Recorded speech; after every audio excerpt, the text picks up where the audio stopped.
আল্লাহ ভাস্কর্য বিরোধী আন্দোলন এটা তাওহীদ এবং শিরকের আন্দোলন, সব শিরকের সংঘাত ছিল। ভাস্কর্যের পক্ষে যারা ছিলেন তারা শিরকের পক্ষে ছিলেন, ভাস্কর্যের বিপক্ষে যারা ছিলেন তারা তাওহীদের ঝান্ডা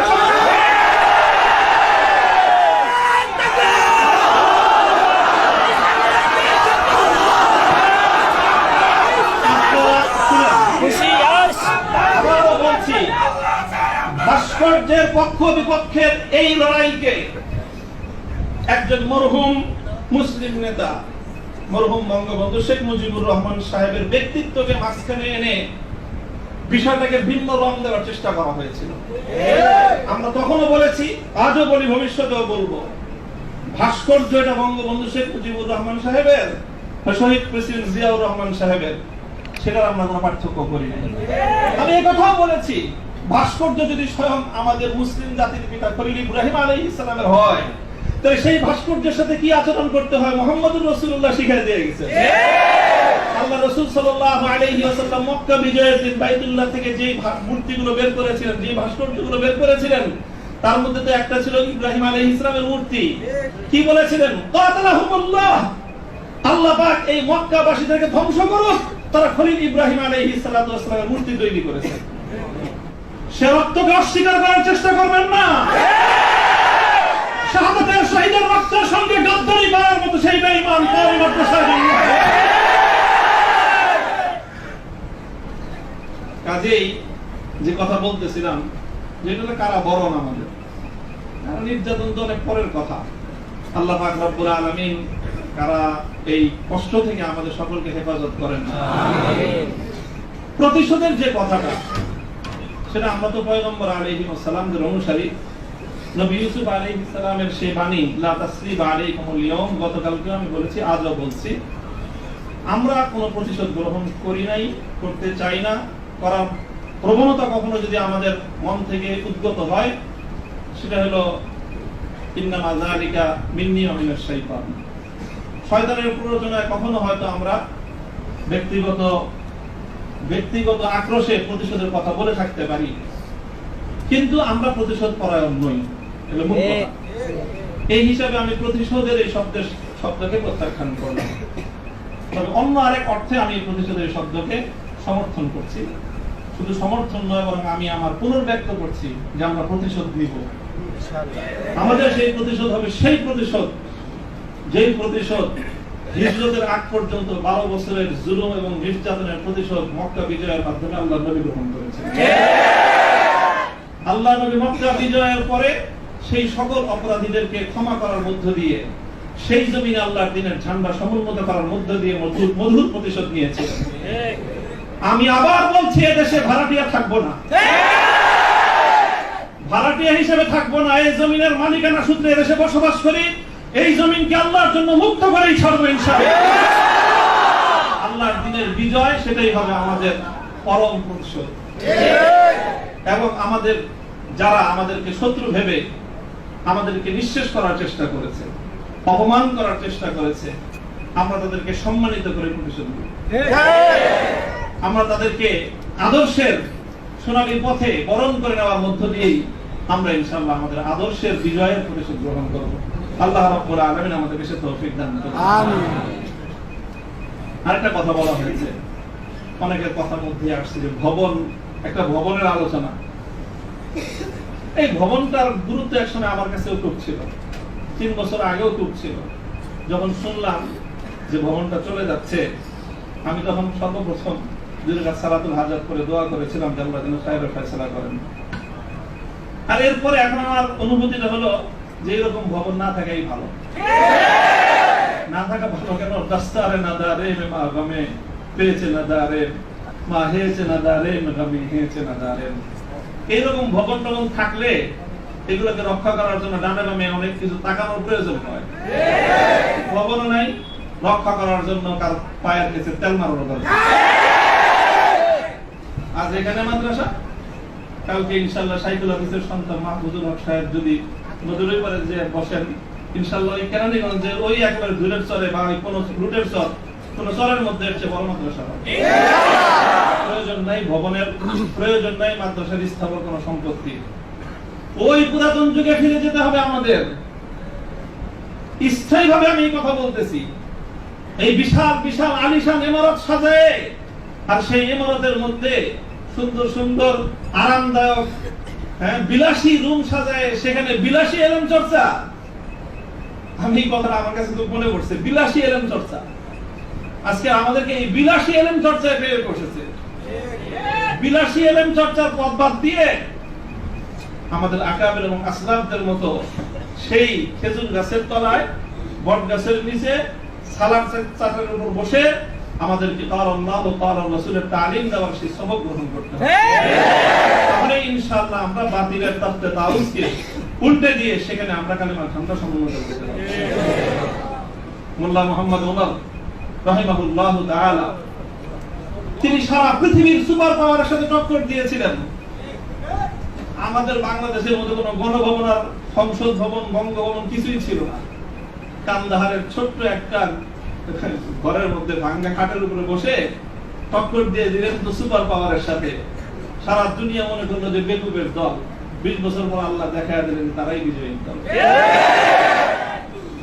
তবে একটা দুঃখ আমার, আমি এই গোটা প্রসঙ্গের সঙ্গে যারা যারা সম্পৃক্ত অধিকাংশই আমার সম্মানিত, অনেকে আমার মুহতারাম উস্তাদ, শুধু উস্তাদ না, অনেকে এমন আছেন যারা উস্তাদ মুকাওবিব, অর্থাৎ আমি আমার মতো করে শাইখুল হাদিস রহমাতুল্লাহ আলাইহি আমাকে যাদের তত্ত্বাবধানে গড়ে তোলার চেষ্টা করেছেন, শুধু আমাকে না, আমার ভাইদেরকেও, মাহফুজ সাহেব হুজুর এবং আমি, আমরা দুইজন বিশেষ করে, ওনারা অনেকে এখানে আছেন। কাজে তাদের প্রতি কোনো ধরনের অসম্মান হয়, অমর্যাদা হয়, সেই কথা আমি বলবো না। কখনো ভুলে বলে থাকলে সেটার জন্য আমি নিঃস্বার্থ ক্ষমা প্রার্থনা এখনো করছি, যে কোনো সময় করব, যে কোনো ভাবে করতে হয় করব। তবে একটা কথা, দুঃখের কথা, হৃদয়ে রক্তক্ষরণের একটা কথা, সেটা যদি আমার বাবার দ্বারা সেই ভুলটা হতো আমি বলতাম। সেই ভুলটা যদি এখন আমার অভিভাবক মাহফুজ সাহেব যদি সেই ভুল করেন সেটাও আমি বলবো। সেই ভুল যদি আমিও করি, আমাকেও যেন আল্লাহ পাক সেই ভুলটা অনুভূতি দান করেন। সেটা হলো যখন এদেশে মূর্তির বিষয় নিয়ে বিতর্ক তৈরি হলো, ভাস্কর্য নামে জাতীয় পর্যায়ে মূর্তি তৈরি হবে কি হবে না এই বিষয়ে যখন বিতর্ক, তখন আপনারা সেই বিতর্কের মঞ্চে ডিজিটাল ছবি তোলাটা কতটা বড় অপরাধ, কতটা বড় অন্যায়, কত বড় গুনাহ, সেই মাসলা নিয়ে আসলেন। দুঃখটা এই জায়গায়, আপনারা সেই মাসলা উত্থাপন করে তখন এই মূর্তি এবং ভাস্কর্যকে প্রকারান্তরে বৈধতা দেওয়ার চেষ্টা করেছেন। আপনারা বোঝানোর চেষ্টা করেছেন যে আজকের একটা ছাত্র ফেসবুকে তার ছবি আপলোড করা যতটুকু বড় অপরাধ, বাংলাদেশের স্বাধীনতার স্থপতি এবং মরহুম বঙ্গবন্ধু শেখ মুজিবুর রহমান সাহেবের 60 ফুট লম্বা ভাস্কর্য নামক মূর্তি স্থাপন করা সমান অপরাধ। এটা বোঝানোর চেষ্টা করেছেন আপনারা। ব্যাপারটা কি এক? এটাই হলো দুঃখ যে এই কাজটা সামনে করেন না আপনারা যদি ভাস্কর্যের বিরোধিতা করতে ভয় পান, তাহলে আমি আপনাকে দোষারোপ করব না। তবে ভাস্কর্য নামক এই সকল শিরকি সংস্কৃতির বিরুদ্ধে যারা কথা বলবে, তাদের প্রতিপক্ষ হয়ে মাঠে গিয়ে এই ধরনের বিতর্কিত মাসলা উত্থাপন করে জালিমের এবং যারা মূর্তি পূজারীদের দোষর, তাদের অবস্থানকে সংহত করবেন। আমি জানি না, যদি বুঝে করে থাকেন গফরাল্লাহু লাকুম, আল্লাহ আপনাদেরকে মাফ করুন। আপনারা যদি বুঝে শুনে করে থাকেন, আখাফু আলাইকুমুশ শিরক, আখাফু আলাইকুমুশ শিরক, না বুঝে করে থাকেন, সেটাই আমার ধারণা যে আপনারা অনেক বড় বড় আলেম, রাজনৈতিক প্রজ্ঞা আপনাদের কিছুটা ঘাটতি থেকে থাকতে পারে এই ক্ষেত্রে অন্তত। কাজেই এই জায়গাটায় বিলম্ব হলে আপনারা কথা বলেন, বিলম্ব হলেও কথা বলেন, ইতিহাস আপনাদেরকে ক্ষমা করবে না। দেখেন না যে আমরা হেফাজতে ইসলামের কিছু নওজওয়ান আলেম এবার যেটা করছে, সরকার একটা ভালো বুদ্ধির কাজ করছে। আগের অতীত থেকে তারা শিক্ষা দিচ্ছে। শাইখুল হাদিসের মতো, মুফতি আমিনী সাহেবদের মতো বৃদ্ধ মানুষদেরকে মানে তারা আটকায় জাতির কাছে তারা একটা বিশেষ মানে বড় ধরনের একটা মানে আসামির কাঠ গড়া দাঁড়া গেছিল। এবার তারা আমাদের মুরব্বীদেরকে কারো গায়ে স্পর্শ করে নাই, শুরুই করছে নামুল হক থেকে যে এদের হাত পাও গুলি সব ভাঙিয়ে দাও, তাইলে এই বুড়া মাথা যেগুলো আছে সেগুলো আর কি করবে, এই পলিসি নিছেন। কাজেই যেটা করেছেন সেটা হলো, আবারও বলছি যে এই ধরনের যখন তাওহীদ এবং শিরকের লড়াই হয়ে দাঁড়াবে। আল্লাহ, ভাস্কর্য বিরোধী আন্দোলন এটা তাওহীদ এবং শিরকের আন্দোলন, সব শিরকের সংঘাত ছিল। ভাস্কর্যের পক্ষে যারা ছিলেন তারা শিরকের পক্ষে ছিলেন, ভাস্কর্যের বিপক্ষে যারা ছিলেন তারা তাওহীদের ঝান্ডা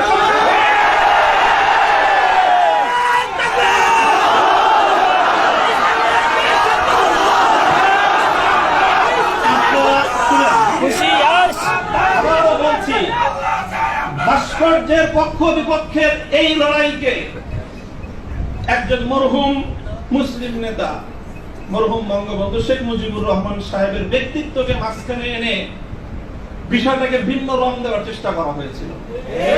আমরা তখনও বলেছি, আজও বলি, ভবিষ্যতেও বলবো, ভাস্কর্য এটা বঙ্গবন্ধু শেখ মুজিবুর রহমান সাহেবের, শহীদ প্রেসিডেন্ট জিয়াউর রহমান সাহেবের, সেটা আমরা কোনো পার্থক্য করি না।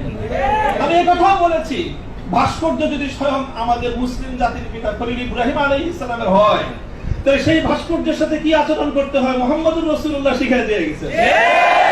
আল্লাহ রাসূল সাল্লাল্লাহু আলাইহি ওয়াসাল্লাম মক্কা বিজয়ের দিন বাইতুল্লাহ থেকে যে মূর্তিগুলো বের করেছিলেন, যে ভাস্কর্যগুলো বের করেছিলেন, তার মধ্যে তো একটা ছিল ইব্রাহিম আলাইহিস সালামের মূর্তি। কি বলেছিলেন? কাতালাহুমুল্লাহ, আল্লাহ পাক এই মক্কাবাসীদেরকে ধ্বংস করুক, তারা খলিল ইব্রাহিম আলাইহিস সালামের মূর্তি তৈরি করেছে।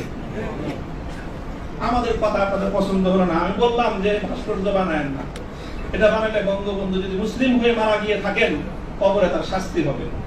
তো আপনারা মনে করলেন আমরা বঙ্গবন্ধুর বিরুদ্ধে বললাম, আসলে বলি নাই বিরুদ্ধে।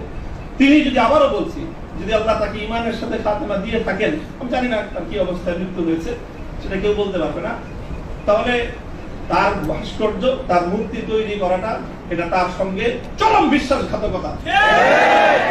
সর্বশেষ কথা হলো এই, খলিল ইব্রাহিম আলাইহিস সালাতু ওয়াস সালামকে যখন এই মূর্তি বিরোধী আন্দোলনের, মূর্তি বিরোধী কার্যক্রমের পরিণামে নমরুদ কি করেছিল?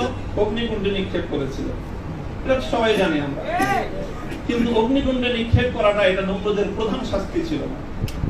নমরুদ ইব্রাহিম আলাইহিস সালাম থেকে যে প্রতিশোধটা গ্রহণ করেছিল সেটা কিন্তু প্রধান এটা ছিল না যে নাকি কি করেছে, আগুনে নিক্ষেপ করেছে। আরে খলিল ইব্রাহিমকে আগুনে নিক্ষেপ করে আর কি প্রতিশোধ দিবে? যে বেটা তার প্রাণাধিক প্রিয় সুপুত্রকে আল্লাহর জন্য হাসি মুখে কোরবানি করতে চায়, তার নিজের জীবনের দাম তার কাছে আর কতটুকু, তার কি মারবে আর কি জ্বালাবে? সবচেয়ে বড় যে জঘন্য কাজটা নমরুদ করেছিল সেটা হলো ইব্রাহিম আলাইহিস সালাতু ওয়াস সালামকে অগ্নিকুণ্ডে নিক্ষেপ করার আগে ওনাকে বিবস্ত্র করে ফেলেছিল। ওনার সারা শরীর থেকে কাপড় খুলে ফেলেছিল, বাংলায় বুঝেন নাই, উলঙ্গ করেছিল। আল্লাহ পাক রব্বুল আলামিন ইব্রাহিম আলাইহিস সালামকে একটা পুরস্কার দিলেন। সেই পুরস্কারটা আল্লাহর নবী বলেছেন, আউয়ালু মান ইউসা ইয়াউমাল কিয়ামাতি ইব্রাহিম খলিলুল্লাহ। ও ইব্রাহিম, মূর্তির বিরুদ্ধাচরণ করার কারণে মূর্তি পূজারীরা তোমার শরীর থেকে সম্মানের আবরুর কাপড় খুলে নিয়েছে। কিয়ামতের দিন যখন সমস্ত মানুষ বিবস্ত্র থাকবে, সর্বপ্রথম আমি তুমি ইব্রাহিম খলিলকে কাপড় পরায়ে সমস্ত মানুষের সামনে সম্মানিত করব। আমার কেন জানি মনে হয়েছে আমি একজন অপরাধী, অনেক অপরাধের শেষ নাই, আমার ভুল ত্রুটির কোনো শেষ নাই। ওই যে বললেন না আব্দুল বাসিদের 42টা মামলা, মামলার তো অভাব নাই, এই যে কোনো মামলায় ফাঁসি দিতে পারেন।